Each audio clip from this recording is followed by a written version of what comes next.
Hello and welcome to this edition of Takeaway Tuesday, where we're going to be talking about what do children mean when they use the word touch.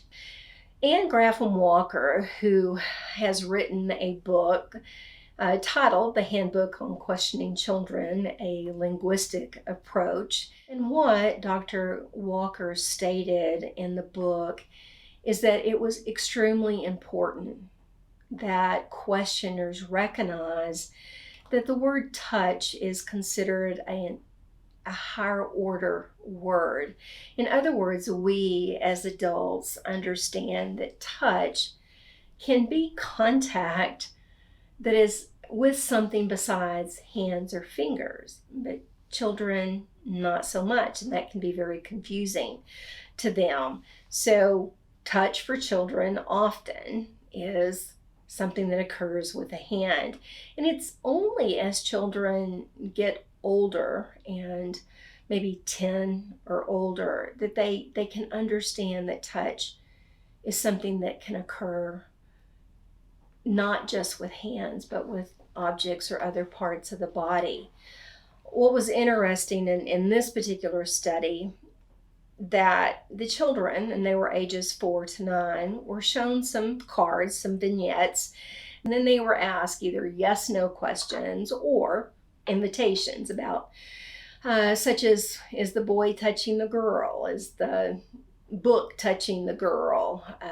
Or they might be asked, what's happening in this picture?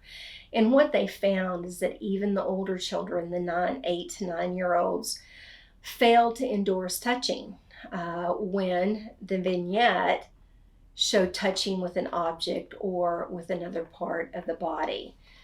Another particular problem is that with the yes-no questions, there was an increase in false reporting of touching when no touching had occurred. And then there was also a failure to say yes, there had been touching when it did occur. So two different problems with the use of yes-no questions when it comes to touching, in addition to the misunderstanding of the word itself. So what that means for you and I is that we have to be really careful and very deliberate in using words when we're trying to understand a child's experience. And also understanding that another problem that had cropped up in the study, or that was found in the study, is that if the children thought the touching was accidental, then they would not say that touching had occurred. So for children, yes-no questions were very definitely a problem. When the children were asked invitations about touching, half the time they did not use the word touch. And if the child or children thought the touching was accidental, they would say no to the yes-no questions. Another older study back in the 1980s indicated that children did not view kissing as touching, that very early on children began to understand that kissing is something that people do with their lips. And so if there was some touching or kissing, they would not indicate or endorse touching with kissing. So what does this mean for you and I in the forensic interview?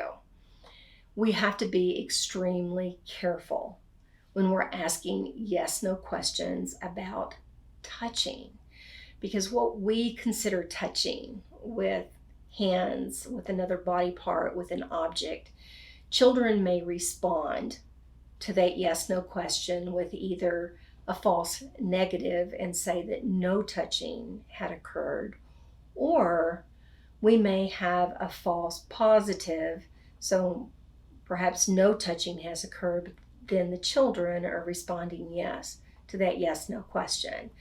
Multiple problems with yes-no questions in a forensic interview, and this definitely highlights that using a yes-no with the word touching can be problematic in different arenas. Another challenge is, again, even when asking about invitations, letting the child narrate. children often did not use the word touch.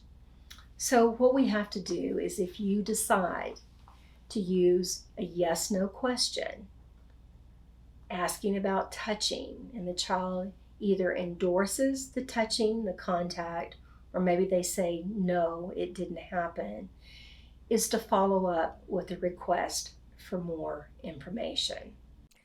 If you'd like more information, please check out calio.org. Also look at the NCAC Virtual Training Center for different webinars and seminars that have been recorded with experts in the field. And as always, if you have any questions or comments, please email me at the link below. Thanks and have a great day.